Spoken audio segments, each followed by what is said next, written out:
चलो भाई, mean median mode and consecutive integers, ये चैप्टर का नाम है। सही। इसके अंदर सबसे पहली चीज़ जो हम पढ़ेंगे वो है मीन। ठीक है। मीन बेसिकली हमारा एवरेज होता है जो हम नॉर्मली निकाल रहे होते हैं। ठीक है, इसमें कोई रॉकेट साइंस नहीं है। सही है। मीन का फॉर्मूला होता है sum of values upon number of values, यानी कि जितनी भी वैल्यूज हमारे पास है अगर हमें उनका मीन या एवरेज निकालना है तो उन सब का सम करेंगे अपॉन जितनी वैल्यूज है, नंबर ऑफ वैल्यू। ये उसका बेसिक फॉर्मूला होता है। यहाँ पर एक एग्जांपल है कि हमारे पास 5 नंबर्स हैं, इनका हमें मीन निकालना है। तो हमने क्या किया, 1 + 5 + 7 + 3 + 8 अपॉन 5, क्योंकि 5 वैल्यूज हैं। ठीक है, तो मेरे पास आंसर आ गया ये 4.8। सही है। ये मीन का बेसिक कॉन्सेप्ट, एवरेज होता है मीन। अच्छा, लेकिन एप्टीट्यूड में ज़ाहिर इतने आसान सवाल तो नहीं आते ना। तो एक क्वेश्चन पेपर का ना, अरे ये कहाँ चले गए हम। हाँ, देखो यहाँ पर एक एग्जांपल है। यहाँ पर हमारे पास कुछ नंबर्स हैं, 20, 30, 40, 50 - x, ये एक नंबर है। 10 + 2x, ये एक नंबर है। तो कितने नंबर्स हैं ये, टोटल 5 नंबर्स हैं। इनका हमें मीन दिया हुआ है 87। सही है। और हमसे क्या पूछा जा रहा है भाई, बताओ x की वैल्यू क्या है। 90 + 50 - 6 + 10 - देखो आप 10 सुनो, + 2x अपॉन 5 = 87। हाँ अब हम सिंपल काम ये करेंगे कि सबसे पहले मीन का फॉर्मूला लिखेंगे जो कि है sum of values upon number of value. मैं सम अपॉन नम लिख रहा हूँ शॉर्ट फॉर्म में। ठीक है। ऊपर हम करेंगे सम ऑफ वैल्यूज जो कि है 20 + 30 + 40 + 50 - x और +10 + 2x। ठीक है, ये हो गया सम ऑफ वैल्यूज। नीचे लिखेंगे नंबर ऑफ वैल्यूज जो कि है 5। मीन हमें गिवन है 87, तो मीन की जगह मीन लिख देंगे। सही है। उसके बाद 5 वहां मल्टीप्लाई हो जाएगा 87 से जाकर।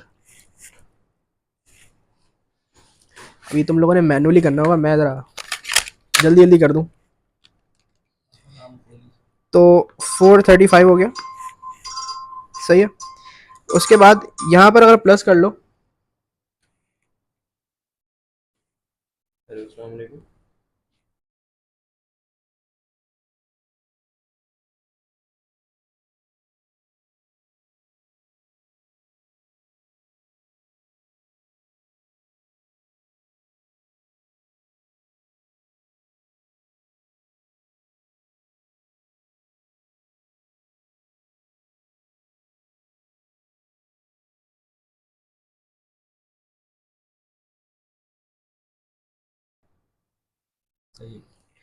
अच्छा 5 को उधर ले जाके मल्टीप्लाई करा दिया मैंने 87 के साथ, तो 435 आंसर आया।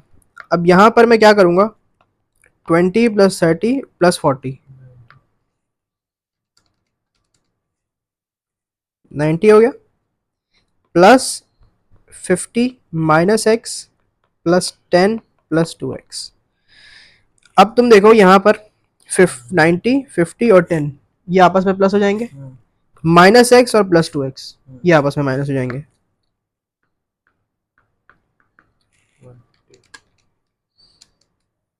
150 -x + 2x क्या होगा, +x। 15 को उधर ले जाके कर देंगे 150 और सॉरी 150।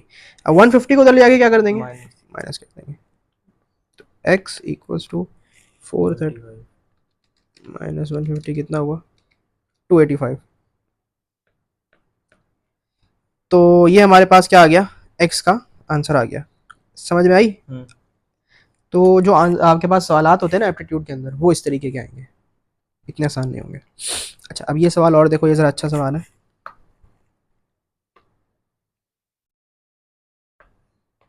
मैं मिटा दूं,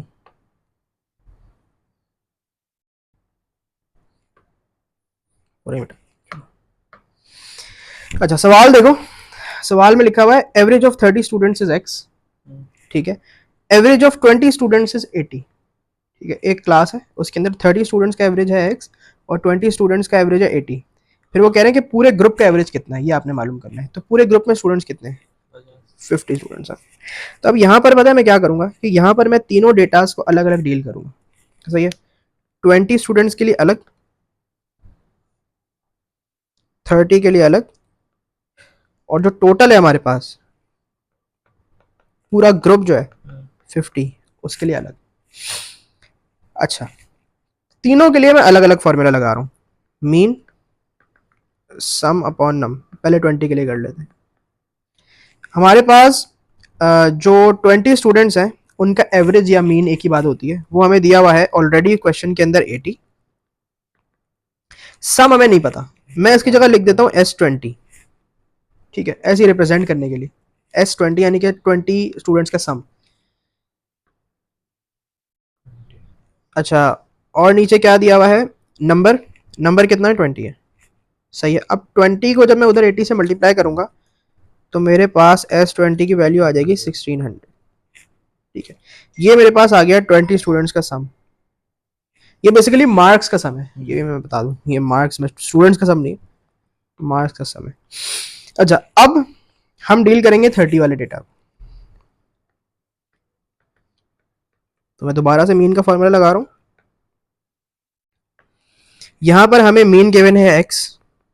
अब क्योंकि हमारे पास वो नहीं है सम, तो S30 लिख दिया, और नंबर कितना है 30। S30 कितना आ गया 30x। ये दो चीजें आ गई। अब क्या करना है, पूरे उसके लिए करना है, यानी कि 50 के लिए। तो मैं दोबारा से मीन का फॉर्मूला लगाऊंगा।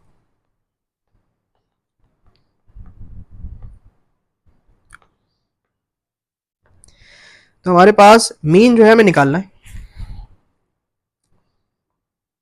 सम जो है वो हमारे पास नहीं है, तो हम लिख देते हैं S50।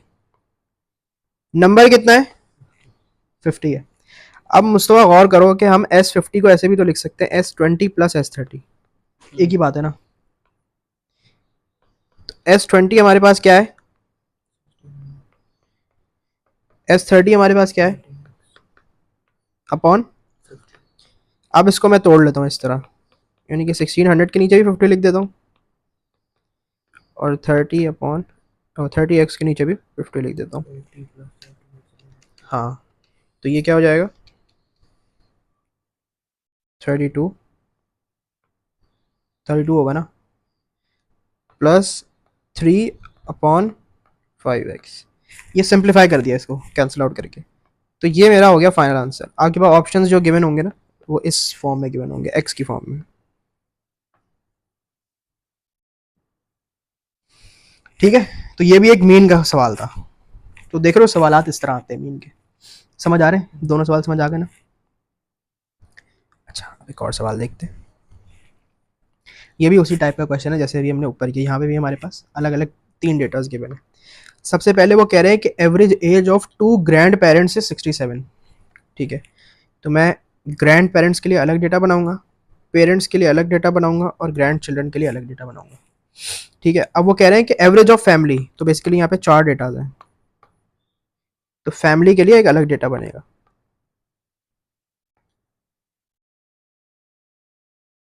अब दोबारा से मैं मीन का फॉर्मूला लगाऊंगा, शॉर्ट फॉर्म लिख रहा हूँ, ठीक है। ग्रैंड पेरेंट्स जो है उनका मीन हमें गिवन है 67, उनका जो है सम नहीं पता, ठीक है, तो सम जीपी लिख देता हूँ, और जो अपना क्या कहते हैं नंबर है वो 2 है।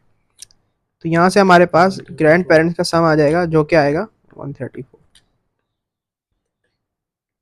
समझ गए। अब आगे दोबारा से हम यही काम इनके लिए भी करेंगे, पेरेंट्स के लिए भी। पेरेंट्स का मीन हमें गिवन है 35, सम हमें नहीं पता, और नंबर कितना है 2, तो आ जाएगा 70। अब देख लो हम बेसिकली यहाँ पर की क्या हम क्या कर रहे हैं, हम सम निकालते जा रहे हैं बस, ठीक है। ये एक पैटर्न है जो ऑब्जर्व करना है कि हम सम निकाल रहे हैं।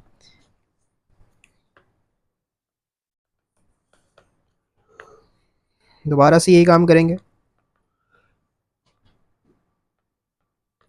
ग्रैंड चिल्ड्रन है 3,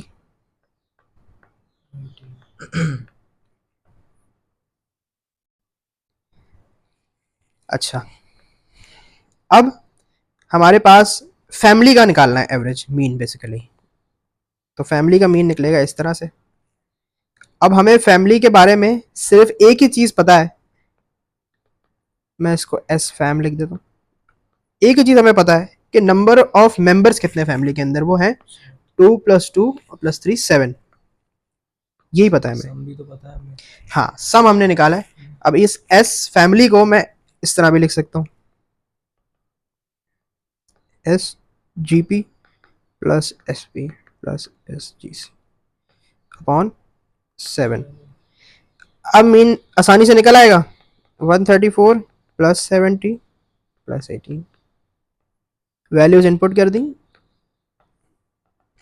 अब बीन की वैल्यू आपने मैनुअली करनी है, तो ये आ गया 20, हाँ 222/7। मेरे ख्याल से ऑप्शन में ऐसे ही होगा, अगर डेसिमल में हो तो। डेसिमल में वैसे होगा नहीं, क्योंकि तुम लोगों के पास कैलकुलेटर नहीं है ना। समझ आया? यहाँ तक हो गया मीन। अच्छा,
अच्छा, अब आ जाओ मीन ऑफ एरिथमेटिक सीरीज पे। ठीक है, इसके लिए हमें सबसे पहले ये समझना पड़ेगा कि एरिथमेटिक सीरीज क्या होती है। देखो, एरिथमेटिक सीरीज एक नंबर ऑफ सीरीज होती है जिसके अंदर हमारे पास 2 कंसेक्यूटिव नंबर्स जो होते हैं उनका डिफरेंस सेम होता है। ठीक है, ये जो बात मैंने की है इसकी एग्जांपल से समझते हैं। देखो, एक मेरे पास सीरीज है 2 4 6 8, ये आगे जा रही है 10, 12, 14। अब तुम देख सकते हो कि हर दो नंबर्स के अंदर जो गैप है वो +2 का है, कि जैसे जैसे हम आगे बढ़ते जा रहे हैं +2 होता जा रहा है, और ये इन्फिनिटी तक ऐसे ही होता चला जाएगा। ठीक है, ये कहलाती है एक एरिथमेटिक सीरीज। ठीक है, कभी कभार सवाल आपको खुद बता देता है कि एरिथमेटिक है, कभी कभार ये होता है कि बताता नहीं है, आपको दे देता है, तो आपको देख के मतलब खुद फिगर आउट करना पड़ता है कि एरिथमेटिक है या नहीं है। ठीक है, अगर आप ये फिगर आउट कर लेते हो तो बहुत सारी आसानियां हो जाती हैं। अच्छा, ये एक और एग्जांपल है अरिथमेटिक की, कि यहाँ पे 15 से शुरू हो रही है, 15, 12, 9, 6, तो ये -3 होता चला जा रहा है। तो थ्रू आउट तुम देख रहे हो कि कोई भी दो नंबर में उठा लूँ इस सीक्वेंस में से, ये वाले, इनके बीच जो डिफरेंस आएगा वो एग्जैक्टली सेम आएगा। अरिथमेटिक सीरीज के लिए जो मीन होता है ना, उसके लिए आपको इतना लंबा फार्मूला लगाने की जरूरत नहीं है कि आप चारों को प्लस करो फिर डिवाइड करो। इसका फार्मूला इजी सा है कि first value plus the last value divide by 2 करोगे तो मीन आ जाएगा। यानी कि अगर एक अरिथमेटिक सीरीज है जो कि यहाँ से शुरू होकर यहाँ पे एंड हो रही है, ठीक है, तो इसकी फर्स्ट वैल्यू और लास्ट वैल्यू को प्लस करके डिवाइड बाय 2 करोगे तो तुम्हारे पास मीन आ जाएगा। ठीक है, तो कैलकुलेशन काफ़ी आसान हो गई है इससे, अगर आपने ये फिगर आउट कर लिया कि अरिथमेटिक सीरीज है। इसका एक सवाल देखते हैं। देखो, सवाल में ये कह रहे हैं कि arithmetic mean of 7 numbers is 100, find the largest number in the progression if the smallest number is 10। ठीक है, एक अरिथमेटिक मीन है, उसके अंदर कितने नंबर्स हैं? 7, और उनका जो आपके पास क्या कहते हैं, मीन है वो 100 है, स्मॉलेस्ट नंबर है 10। अब मुझे बताओ, अगर एक अरिथमेटिक सीरीज है उसमें 7 नंबर है, 1, 2, 3, 4, 5, 6, 7, ठीक है, 1, 2, 3, 4, 5। अब इसके अंदर मुझे बताओ स्मॉलेस्ट नंबर कहाँ पे होगा? सबसे पहले होगा या फिर सबसे आखिर में होगा, दोनों में से कहीं भी हो सकता है। ठीक है, लेकिन बीच में तो कभी नहीं होगा ना, एक बात तो हमें पता है कि वो स्मॉलेस्ट नंबर है। अच्छा, अब जहां पर स्मॉलेस्ट होगा उसकी दूसरी साइड पर क्या होगा? लार्जेस्ट नंबर होगा, एग्जैक्टली। तो हमें वही फॉर्मूला लगाना है अपना कि mean last value plus first value upon 2। Mean हमें गिवन है सवाल में 100, लास्ट या फर्स्ट वैल्यू 10 है, दोनों में से कोई एक, तो मैं किसी को भी 10 ले लेता हूं। फर्स्ट वैल्यू हमें नहीं पता, 2। अब जब मैं इसको सॉल्व करूंगा 200 माइनस 10, तो मेरे पास आ जाएगी फर्स्ट वैल्यू 190। तो बेसिकली यही हमारी क्या है? लार्जेस्ट वैल्यू है, क्योंकि यही दूसरी साइड पे होगी सीरीज के ना, तो ये हमारी लार्जेस्ट वैल्यू हो गई, ये हमारा आंसर हो गया। समझे? अब देखो किस तरीके से यहाँ पे हमें डेटा कितना कम गिवन था, तो हमने ये वाला फॉर्मूला अप्लाई किया और अपना सवाल सॉल्व किया। अब आ जाओ मीडियन ऑफ एरिथमेटिक सीरीज के ऊपर। देखो, एक एरिथमेटिक सीरीज के अंदर ना हमारे पास मीन और मीडियन बराबर होते हैं। ठीक है, जैसे कि यहाँ पर मेरे पास एक एरिथमेटिक सीरीज है, 12, 14, 16, 18, 20, 22। इनमें अगर तुम देखो तो ये अरिथमेटिक कैसे है कि जैसे जैसे हम आगे जाते जा रहे हैं हमारे पास +2 होता जा रहा है। ठीक है, अब यहाँ पर हम चाहें तो हम ये भी कर सकते हैं कि हम इन सारे नंबर्स को ऐड कर लें और फिर डिवाइड बाय क्या कर दें, 6 कर दें, तो मीन आ जाए। लेकिन इतनी लंबी क्यों करें, क्योंकि अरिथमेटिक सीरीज है, इसमें मीन और मीडियन क्या होते हैं? बराबर होते हैं। मीडियन क्या होता है? मिडिल वैल्यू होती है। ठीक है, तो हम ये कर सकते हैं कि इसका मीडियन ले लें, वही हमारा मीन होगा। मीडियन लेने का क्या तरीका है? मीडियन का एक फॉर्मूला होता है, वो होता है n+1/2th टर्म। ठीक है, n होता है नंबर ऑफ वैल्यूज आपके पास जो है। यहाँ पे कितनी नंबर ऑफ वैल्यूज है? 1, 2, 3, 4, 5, 6, तो 6+1/2th टर्म, तो 7/2 आ जाएगा, जो कि बनेगा 3.5 टर्म। अब देखो 3.5 टर्म बेसिकली नहीं होती, 3.5 का मतलब है कि हम क्या करेंगे, थर्ड और फोर्थ टर्म जो होगी ना उनका एवरेज लेंगे। तो यहां पर अगर तुम देखो तो 1, 2, 3, थर्ड टर्म ये है, फोर्थ टर्म ये है, तो 16+18/2 करेंगे तो हमारे पास क्या आ जाएगा? हाँ, 17 आ गया। ठीक है, तो ये हमारा क्या है? मीन है। अगर इसमें मैं एक और नंबर ऐड कर दूं 24, तो अब हमें क्या होगा कि थोड़ी सी आसानी हो जाएगी इसको सॉल्व करने में, क्योंकि हमें हमसे मांगा जा रहा है मीन। अब हम ये भी कर सकते हैं कि हम सारे नंबर्स को प्लस करके डिवाइड बाय 7 करें, लेकिन इतनी लंबी क्यों करें? मिडिल वैल्यू होती है मीडियन, 1 2 3 1 2 3, मिडिल वैल्यू क्या है हमारे पास? 18। तो मैंने यहाँ पे डायरेक्टली फिगर आउट कर लिया कि हमारा जो मीडियन है वो 18 है। समझे? अब देखो मोड। मोड कहलाती है मोस्ट रिपीटेड वैल्यू। ठीक है, किसी भी सीक्वेंस के अंदर जो वैल्यू सबसे ज्यादा बार आती है वो मोड होती है। ठीक है, अब यहां पर अगर मैं तुमसे पूछूं कि मोड क्या है, तो देखो -1 9 4 3 7 4, तो 4 दो बार आ गया, -1 दो बार आ गया, लेकिन 4 तीन बार आया। तो मोड क्या है? 4, क्योंकि मोस्ट रिपीटेड वैल्यू 4 है। यहाँ पर देखो 1 1 2 2 3 4 5, अब यहाँ पे 1 भी दो बार आ रहा है, 2 भी दो बार आ रहा है, तो यहाँ पर 1 और 2 दोनों मोड होंगे हमारे। ठीक है, एक से ज्यादा मोड्स हो सकते हैं। एक example question, the mode of a set of 4 positive integers is 3, what is the least possible value of the sum of these 4 integers. ठीक है, हमसे वो कह रहे हैं कि 4 पॉजिटिव इंटीजर्स हैं। ठीक है, यानी कि नेगेटिव नंबर्स नहीं हो सकते, डेसिमल्स नहीं हो सकते, फ्रैक्शंस नहीं हो सकते, 4 पॉजिटिव इंटीजर्स। ठीक है, और उनका जो मोड है वो 3 है, यानी कि सबसे ज्यादा बार उन 4 में 3 आ रहा है। अब वो कह रहे हैं what is the least possible value of the sum of these 4 integers. ठीक है, यानी कि अगर हम चारों नंबर्स का सम करें तो हमें लीस्ट पॉसिबल सम चाहिए। तो देखो सबसे पहली बात तो ये है कि हमें पता है कि मोड 3 है, तो 3 तो एक बार आता ही होगा, लेकिन हमें 3 को क्या बनाना है? मोड बनाना है। तो मोड को कम से कम तो 2 बार लिखना पड़ेगा ना, वरना मोड नहीं बन सकेगा। अब मुझे बताओ मैं दो कौन से ऐसे नंबर्स लिखूं कि जिससे हमारे पास जो पॉजिटिव भी हो, इंटीजर्स भी हो, और उससे लीस्ट वैल्यू आए। तो एक तो मुझे पता है 1, अब मैं दोबारा 1 क्यों नहीं लिख सकता? क्योंकि मोड बन जाएगा दोनों। तो 2। तो यहाँ पर क्या आ गया हमारे पास? जो लीस्ट पॉसिबल सम है 3 + 3 7 9, तो ये 9 हमारा क्या हो गया? आंसर। तो मोड के सवाल इस तरीके से। एक और देख लो, यहाँ पे वो क्या कह रहे हैं कि ये आपके पास एक सेट है, इस सेट का जो मोड है वो 6 है और 9 है, ये दो मोड्स हैं इसके अंदर। तो पूछ रहे हैं x + y क्या होगा।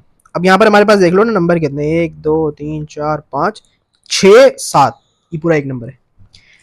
इस पूरे सीक्वेंस का मोड है 6 और 9, x + y आपसे पूछ रहे हैं। ऑप्शंस देखो, A16, B19, C21, या फिर D A and B both.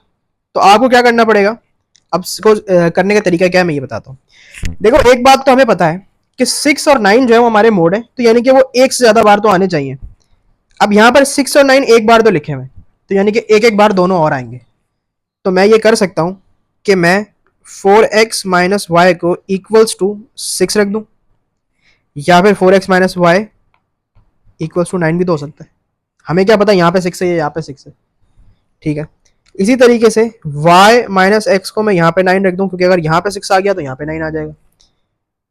और मैं y - x को इधर यहाँ पे 6 रख दूं।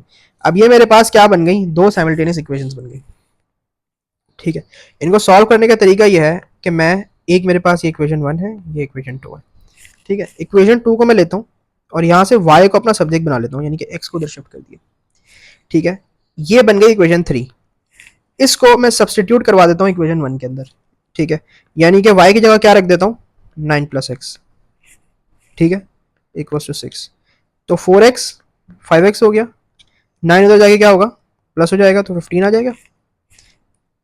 x से उधर जाके डिवाइड आया तो 3 आ गया।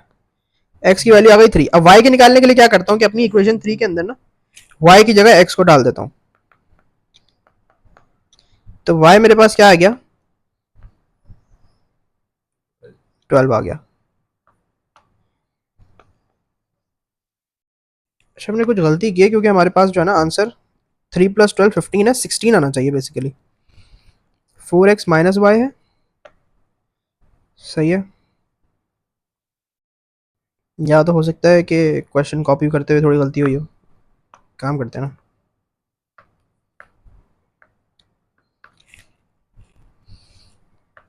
अच्छा, अब यहाँ पर भी यही काम करूंगा मैं दोबारा से कि ये इक्वेशन 1 है, ये 2 है। जरूरी है क्या? क्या जरूरी है फिर से करना? तो यहाँ पे ये x प्लस वाई मांग रहे हैं ना, तो सिंपल इनको प्लस करके आंसर आ जाएगा। भाई तुम ऑप्शन देख रहे हो ए एंड बी बोथ, यानी कि ये भी हो सकता है ये भी हो सकता है। वो डिपेंड करता है कि आपके पास यहाँ पे 6 है यहाँ पे 6 है, इस वजह से दोनों को करना जरूरी होगा। ठीक है, ये मेरे पास इक्वेशन 3 बन गई फिर से। अब मैं इसको वापसी वहां जाके पुट कर दूंगा। नहीं, ये कहाँ पुट कर दिया?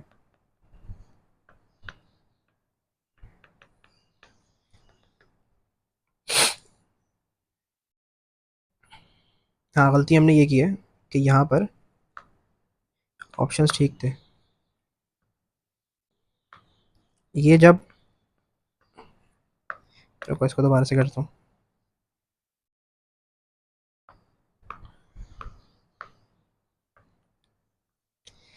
गलती हमने ये की है कि ये 9 प्लस एक्स यहाँ पर सब्सटीट्यूट होगा तो ये 4x माइनस 9 माइनस एक्स बनेगा, क्योंकि माइनस दोनों के साथ मल्टीप्लाई होगा ना। तो ये माइनस ये 3x हो जाएगा, ये 15, तो x की वैल्यू आ जाएगी 5। ठीक है, अब जब हम इसको y में सब्सटीट्यूट करवाएंगे